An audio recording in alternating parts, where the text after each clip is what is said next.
एक अमीर लड़का अपनी पहचान छुपाकर अपनी ही कंपनी में नौकरी लेने पहुंचा, लेकिन इंटरव्यू लेने वाली लड़कियों ने नौकरी के बदले उससे जूतियां साफ करवाएं। उन्हें क्या पता था कि जिस लड़के की वह बेइज्जती कर रही है, असल में वही इस पूरी कंपनी का मालिक है। दोस्तों, सुबह के ठीक 10 बज रहे थे। मुंबई शहर की सबसे ऊंची इमारत के टॉप फ्लोर पर बने एक शानदार ऑफिस में देश के बड़े बिजनेसमैनों में शुमार होने वाला इंसान आर्यन मल्होत्रा अपनी कुर्सी पर खामोश बैठा गहरी सोच में डूबा हुआ था। कमरे में हर चीज लग्जरी थी। महंगा फर्नीचर, चमकते हुए शीशे, दीवारों पर कीमती पेंटिंग्स और सामने शीशे की बड़ी खिड़की से दिखता पूरा शहर। नीचे सड़कों पर गाड़ियां दौड़ रही थीं। लोग अपनी अपनी जिंदगी में मशगूल थे, लेकिन आर्यन का ध्यान इन सब चीजों पर नहीं था। उसकी नजरें बार बार सामने रखी एक फाइल पर जाकर रुक रही थीं। वह फाइल उसकी अपनी कंपनी की एक ब्रांच की थी। पिछले कई महीनों से उस ब्रांच के खिलाफ मुसलसल शिकायतें आ रही थीं। बड़े बड़े क्लाइंट्स कंपनी छोड़ रहे थे। कई अहम डील्स टूट चुकी थीं और सबसे हैरान करने वाली बात यह थी कि कई ईमानदार मुलाजिम अचानक नौकरी छोड़कर जा चुके थे। आर्यन ने आहिस्ता से फाइल बंद की और कुर्सी से उठकर खिड़की के पास जा खड़ा हुआ। कुछ लम्हे वह खामोशी से नीचे शहर को देखता रहा, फिर धीरे से खुद से बोला, मेरी कंपनी में कुछ बहुत गलत हो रहा है और जब तक मैं खुद सच नहीं देखूंगा, हकीकत सामने नहीं आएगी। उसी वक्त उसने एक बड़ा फैसला लिया। वह अपनी असली पहचान छुपाकर खुद उस ब्रांच में जाएगा, एक आम आदमी बनकर, ताकि वह जान सके कि आखिर अंदर क्या खेल चल रहा है। अगले ही दिन आर्यन ने अपना पूरा हुलिया बदल लिया। सादा सी शर्ट, पुरानी घड़ी, हल्की बड़ी हुई दाढ़ी और बिल्कुल आम इंसान जैसा रूप। आज अगर कोई उसे देखता तो कभी यकीन न करता कि यही आदमी अरबों की कंपनी का मालिक है। वह कंपनी की उसी ब्रांच के बाहर खड़ा था। उसने एक गहरी सांस ली और ऑफिस के अंदर दाखिल हो गया। अंदर का माहौल अजीब था। सब लोग काम तो कर रहे थे, लेकिन किसी के चेहरे पर सुकून नहीं था। हर कोई डरा डरा सा लग रहा था। लोग आहिस्ता आवाज में बातें कर रहे थे, जैसे वहां खुलकर बोलना मना हो। आर्यन यह सब खामोशी से देखता हुआ रिसेप्शन तक पहुंचा। मुझे इंटरव्यू के लिए बुलाया गया है, उसने नरमी से कहा। रिसेप्शन पर बैठी लड़की ने उसे ऊपर से नीचे तक देखा, फिर हल्की सी हिकारत भरी मुस्कान के साथ बोली, 3री मंजिल, HR केबिन। आर्यन खामोशी से आगे बढ़ गया। जैसे ही वह 3री मंजिल पर पहुंचा, उसने देखा कि बाहर कई उम्मीदवार बैठे हुए थे। सबके चेहरों पर घबराहट साफ नजर आ रही थी। तभी अचानक अंदर से जोर जोर से हंसने की आवाज आई। कुछ सेकंड बाद दरवाजा खुला और एक लड़का बाहर निकला। उसकी आंखों में बेइज्जती साफ दिखाई दे रही थी। वह सर झुकाए बिना कुछ बोले सीधा बाहर चला गया। आर्यन ने यह मंजर गौर से देखा। अब उसे यकीन होने लगा था कि यहां सिर्फ खराब माहौल नहीं, बल्कि कुछ बहुत बड़ा गलत चल रहा है। थोड़ी देर बाद अंदर से आवाज आई, मिस्टर आर्यन, अंदर आइए। आर्यन ने दरवाजा खोला और अंदर दाखिल हुआ। कमरे का मंजर देखकर वह चंद लम्हों के लिए रुक गया। सामने बड़ी कुर्सी पर बैठी थी निशा खन्ना, उस ब्रांच की HR हेड। महंगे कपड़े, चेहरे पर हद से ज्यादा गुरूर और बातों में अजीब सा तकब्बुर। उसके आसपास बैठे 2-3 स्टाफ मेंबर उसकी हर बात पर हंस रहे थे, जैसे उसे खुश करना ही उनका काम हो। निशा ने बिना ऊपर देखे सख्त लहजे में कहा, हाँ बैठो। आर्यन खामोशी से कुर्सी पर बैठ गया, लेकिन उस वक्त उसकी नजरें सिर्फ एक चीज समझने की कोशिश कर रही थीं। आखिर इस ऑफिस के अंदर ऐसा क्या हो रहा था जिसने सबको डरा कर रखा हुआ था? क्वालिफिकेशन? निशा ने फाइल देखते हुए सख्त लहजे में पूछा। MBA किया है। हाँ जी। और 2 साल का अनुभव भी है। आर्यन ने सुकून से जवाब दिया। निशा जोर से हंस पड़ी। उसने साथ बैठे लोगों की तरफ देखा और तंजिया अंदाज में बोली, आजकल तो हर दूसरा लड़का MBA कर लेता है, इससे कोई खास नहीं बन जाता। कमरे में हल्की हल्की हंसी गूंजने लगी। आर्यन खामोश बैठा रहा, लेकिन उसकी नजरें हर चीज गौर से देख रही थीं। कमरे में लगा माहौल, लोगों का रवैया, सब कुछ वह अपने जहन में महफूज कर रहा था।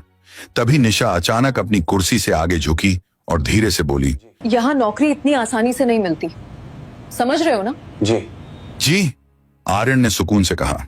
निशा अपनी कुर्सी से उठी और आर्यन के करीब आकर खड़ी हो गई।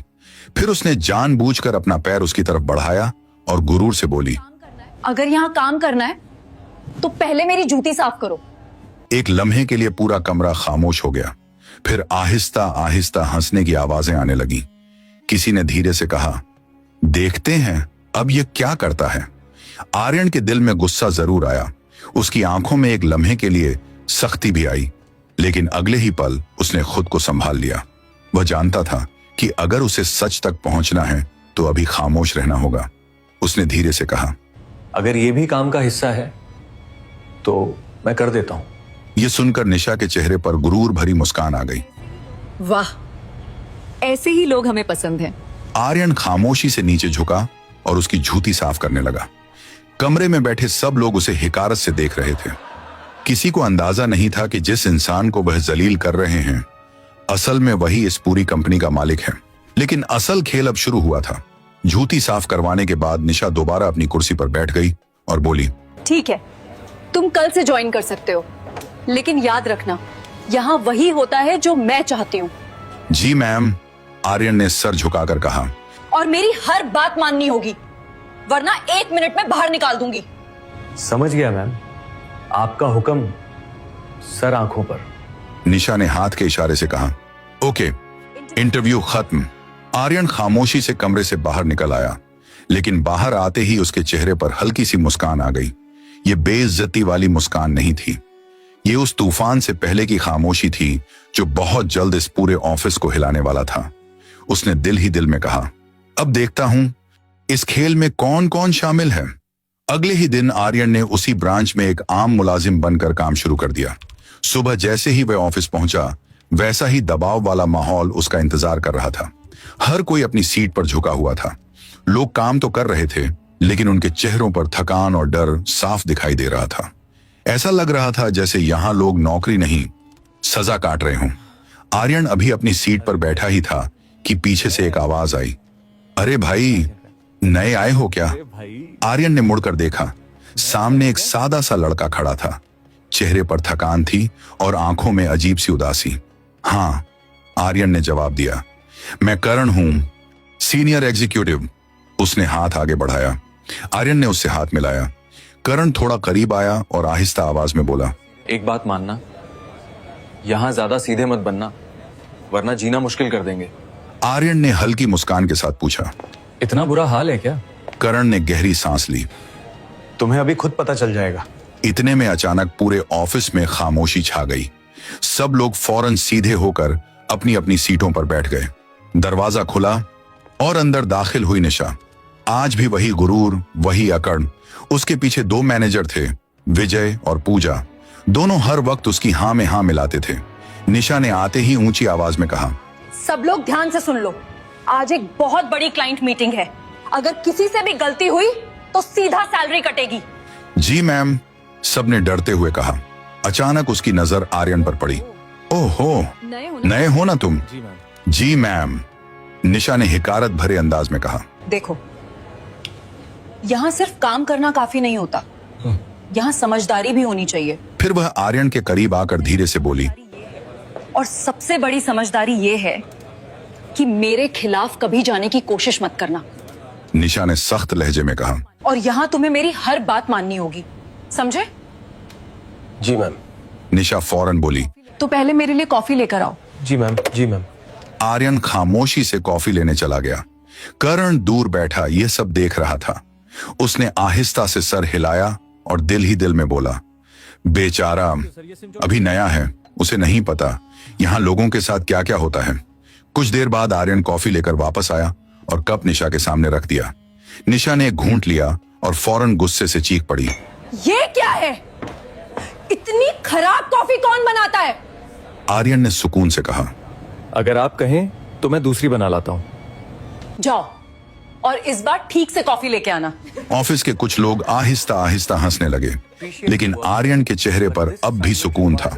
उसकी शर्ट के बटन में लगा छोटा सा खुफिया कैमरा हर बात, हर हरकत और हर आवाज रिकॉर्ड कर रहा था। दिन गुजरते गए और हर दिन आर्यन के लिए एक नए इम्तिहान जैसा था। कभी निशा बिना वजह उसे सबके सामने डांट देती, कभी जानबूझकर बेइज्जत करती, कभी ऐसे काम देती जो उसकी पोस्ट से कोई ताल्लुक नहीं रखते थे। कभी उसे पूरा ऑफिस साफ करने को कहा जाता, कभी रात तक रोक लिया जाता। एक दिन तो हद ही हो गई। निशा ने जानबूझकर सब मुलाजिमों के सामने फाइल जमीन पर फेंक दी और गुस्से से बोली, ये उठाओ, तुम लोग इसी काम के लिए हो। आर्यन ने खामोशी से फाइल उठा ली, लेकिन अंदर ही अंदर वह हर चीज नोट कर रहा था। धीरे धीरे उसे इस ऑफिस की असली हकीकत समझ आने लगी। यह सिर्फ बदतमीजी या गुरूर का मामला नहीं था, यहां कुछ बहुत बड़ा खेल चल रहा था। एक दिन आर्यन ऑफिस की कुछ फाइलें देख रहा था, तभी उसकी नजर कंपनी के अकाउंट्स पर पड़ी। उसने फौरन महसूस किया कि नंबरों में गड़बड़ है। कई पेमेंट्स का कोई रिकॉर्ड नहीं था, कुछ पैसे दूसरी जगहों पर भेजे गए थे, कुछ फाइलें जानबूझकर छुपाई गई थीं। तभी करण जल्दी से उसके पास आया और धीरे से बोला, ये सब मत देखो, मुश्किल में पड़ जाओगे। आर्यन ने हैरानी से पूछा, क्यों? करण ने इधर उधर देखा ताकि कोई सुन न ले, फिर आहिस्ता आवाज में बोला, यहाँ बहुत बड़ा घपला चल रहा है, ऊपर तक सब लोग मिले हुए हैं। आर्यन ने सुकून से पूछा, कौन कौन? करण चंद सेकंड खामोश रहा, जैसे डर रहा हो। फिर उसने धीरे से कहा, निशा, विजय और कुछ बाहर के लोग भी। क्लाइंट से अलग से पैसे लेते हैं, कंपनी के पैसे भी इधर उधर करते हैं। आर्यन अब पूरी तरह मुहतात हो चुका था, उसे वही चाहिए था सच। कुछ दिन बाद एक बहुत बड़ी क्लाइंट मीटिंग होने वाली थी। आर्यन ने फैसला किया कि आज वह अपनी आंखों से सब कुछ देखेगा। मीटिंग रूम में निशा पहले से बैठी हुई थी। सामने शहर के मशहूर बिजनेसमैन राजीव मेहरा बैठे थे। आर्यन भी एक आम मुलाजिम बनकर वहां मौजूद था। मीटिंग शुरू हुई। निशा ने मुस्कुराते हुए कहा, देखिए सर, आपका काम तो हो जाएगा। राजीव मेहरा ने पूछा, लेकिन? निशा थोड़ा आगे झुकी और धीरे से बोली, थोड़ा एक्स्ट्रा खर्च आएगा, लगभग 10% कमीशन। राजीव मेहरा हैरान रह गए। कमीशन? किस बात का? निशा हंस पड़ी। सर, सीधी भाषा में कहूं तो इसके बिना आपका काम आगे नहीं बढ़ेगा। फिर वह गुरूर से बोली, और वैसे भी हमारे हेड ऑफिस में मेरी बहुत अच्छी पहुंच है। कमरे में अजीब सी खामोशी छा गई। आर्यन खामोश बैठा सब सुन रहा था। उसका खुफिया कैमरा हर लफ्ज रिकॉर्ड कर रहा था। राजीव मेहरा गुस्से में खड़े हो गए। अगर आप लोगों का यही तरीका है तो हमें यह डील नहीं करनी। ये कहकर वह मीटिंग छोड़कर बाहर चले गए। निशा ने गुस्से से टेबल पर हाथ मारा। देखा, ऐसे ही क्लाइंट्स भागते हैं। विजय फौरन बोला, कोई बात नहीं मैम, और मिल जाएंगे। आर्यन खामोशी से यह सब देख रहा था। अब उसे पूरी तरह यकीन हो चुका था कि यह सिर्फ बदतमीजी नहीं, यह पूरा रिश्वत और फ्रॉड का जाल था। उसने दिल ही दिल में कहा, अब इस खेल को खत्म करने का वक्त करीब आ गया है। उसी दिन से आर्यन ने सबूत जमा करना और तेज कर दिया। हर दिन वह खामोशी से अपना काम करता और साथ साथ अपने खुफिया कैमरे से हर छोटी बड़ी हरकत रिकॉर्ड करता रहता। उधर निशा का गुरूर दिन ब दिन बढ़ता जा रहा था।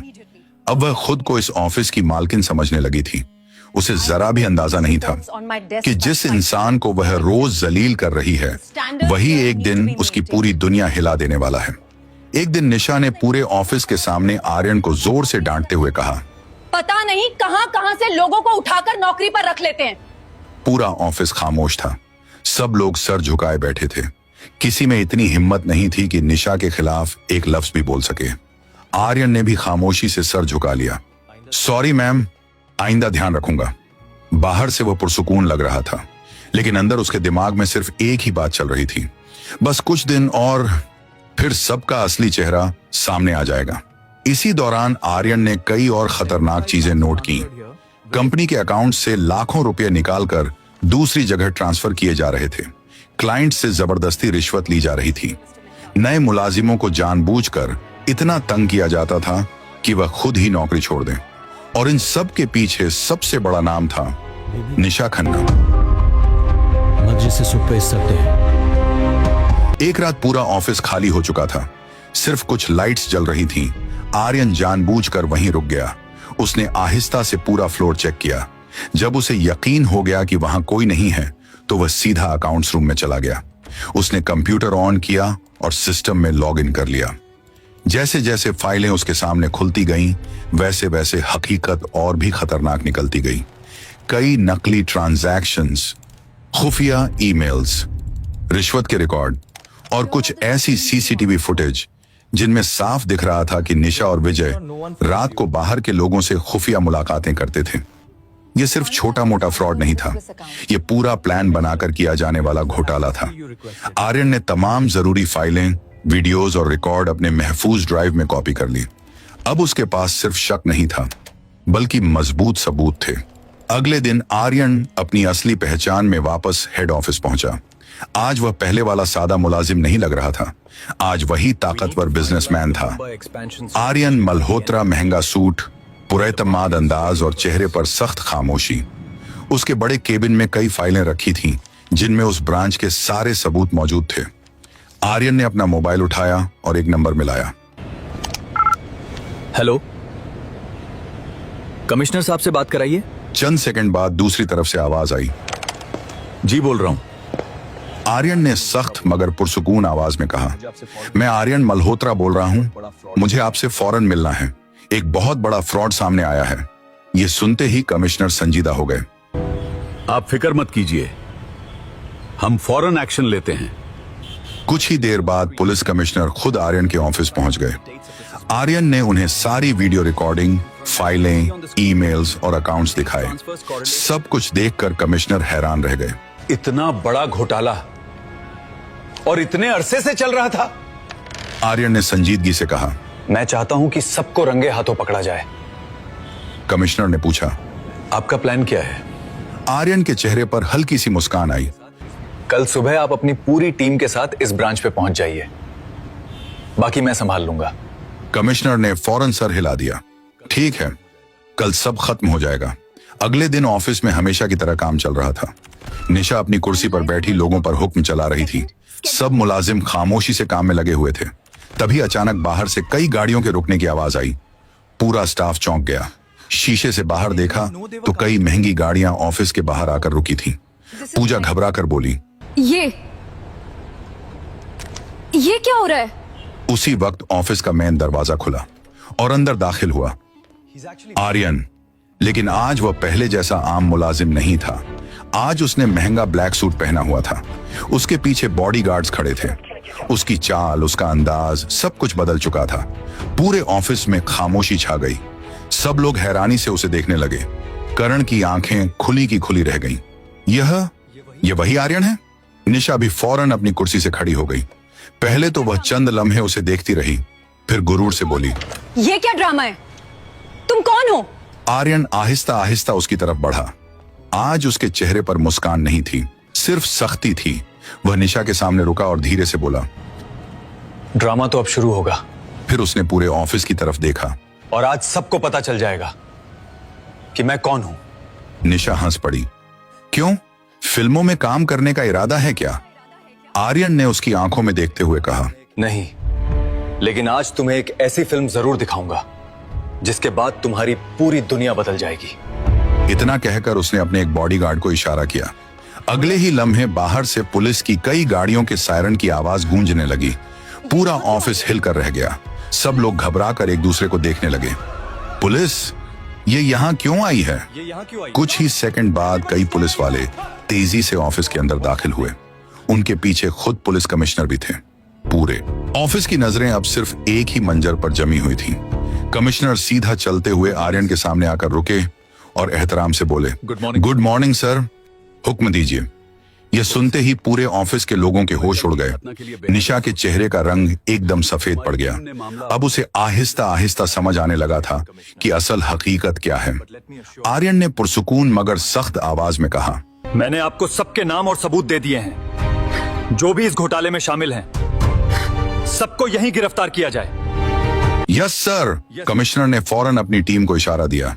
पुलिस वाले सीधा निशा, विजय और बाकी लोगों की तरफ बढ़ने लगे। अचानक पूरे ऑफिस में भगदड़ जैसा माहौल बन गया। कोई इधर देख रहा था, कोई उधर। निशा घबराकर पीछे हटने लगी। ये क्या हो रहा है?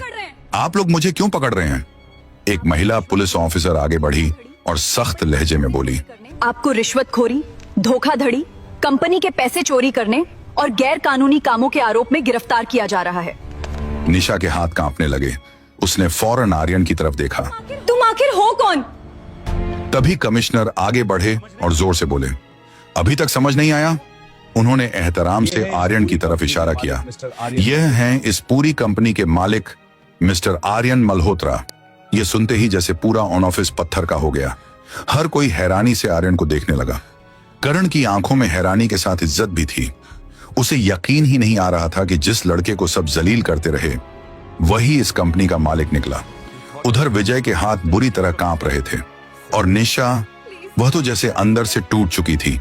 जिस इंसान से उसने जूती साफ करवाई, जिसे हर रोज सबके सामने बेइज्जत किया, आज वही उसका बॉस निकला। निशा फौरन दौड़कर आर्यन के पास आई और उसके सामने घुटनों के बल बैठ गई। सर, मुझसे गलती हो गई, प्लीज मुझे माफ कर दीजिए। मैं नहीं जानती थी कि बस। आर्यन की आवाज इतनी सख्त थी कि पूरा ऑफिस कांप उठा। चंद लम्हों के लिए मुकम्मल खामोशी छा गई। आर्यन गुस्से से बोला, तुम्हारे लिए ये सिर्फ गलती है? वह एक एक लफ्ज जोर देकर बोल रहा था। तुमने इस कंपनी को लूटा, ईमानदार लोगों को रुलाया, गरीब कर्मचारियों की बेइज्जती की, क्लाइंट से रिश्वत ली, और अब तुम चाहती हो कि सिर्फ एक सॉरी से सब ठीक हो जाए? निशा रोने लगी। सर प्लीज एक मौका दे दीजिए, मैं सब ठीक कर दूंगी। आर्यन ने सख्त नजरों से उसे देखा। तुम जैसे लोग ही कंपनियों को अंदर से खोखला करते हैं। फिर उसने पूरे ऑफिस की तरफ देखा और बुलंद आवाज में बोला, याद रखो, मेरे होते हुए मेरी कंपनी में जुल्म, रिश्वत और गुरूर कभी नहीं चलेगा। उसने पुलिस की तरफ रुख किया। इन सब को फौरन गिरफ्तार कीजिए और यह भी यकीनी बनाइए कि इन्हें सख्त से सख्त सजा मिले। जी सर। पुलिस ने फौरन निशा, विजय और बाकी शामिल लोगों को हथकड़ियां लगा दी। निशा जाते जाते बार बार आर्यन की तरफ देख रही थी, लेकिन अब उसकी आंखों में गुरूर नहीं था, सिर्फ डर और पछतावा था। धीरे धीरे पुलिस सबको लेकर ऑफिस से बाहर चली गई। पूरे ऑफिस में गहरी खामोशी छा गई। कुछ देर पहले यही जगह डर, गुरूर और जुल्म से भरी हुई थी, लेकिन आज वहां सच्चाई खड़ी थी। आर्यन ने खामोशी से पूरे ऑफिस पर नजर डाली। फिर उसने कहा, सब लोग यहाँ आ जाएं। तमाम मुलाजिम आहिस्ता आहिस्ता एक जगह जमा होने लगे। कुछ लोग अब भी डरे हुए थे और कुछ की आंखों में पहली बार उम्मीद दिखाई दे रही थी। आर्यन उन सब के सामने खड़ा था और आज पहली बार सब लोग उसे एक आम मुलाजिम नहीं, बल्कि एक सच्चे मालिक की तरह देख रहे थे। आर्यन ने सबकी तरफ देखा और पुरसुकून आवाज में बोला, मुझे पता है आप में से बहुत लोगों ने यहाँ बहुत कुछ बर्दाश्त किया है। ये सुनते ही कई मुलाजिमों की नजरें झुक गईं। किसी को अपनी बेइज्जती याद आ रही थी, किसी को वह रातें याद आ रही थीं जब वह रोते हुए घर गया था, और किसी को अपनी मजबूरी। आर्यन ने दोबारा कहा, लेकिन अब ये सब खत्म हो चुका है। पूरा ऑफिस खामोशी से उसकी बात सुन रहा था। आर्यन आहिस्ता आहिस्ता सबके बीच चलते हुए बोला, आज से इस ब्रांच में एक नई शुरुआत होगी। यहाँ सिर्फ ईमानदारी चलेगी। जो मेहनत करेगा उसे इज्जत मिलेगी, और जो गलत करेगा उसके लिए इस कंपनी में कोई जगह नहीं होगी। ये सुनकर कई लोगों के चेहरों पर सुकून दिखाई देने लगा। करण की आंखों में भी पहली बार उम्मीद की चमक आई। आर्यन ने उसकी तरफ देखकर कहा, करण, तुम जैसे लोग ही इस कंपनी की असली ताकत हो। करण की आंखें भर आईं। वह जज्बाती आवाज में बोला, थैंक यू सर। सच बताऊं तो हमने उम्मीद छोड़ दी थी। हमें लगता था यहाँ कभी कुछ नहीं बदलेगा।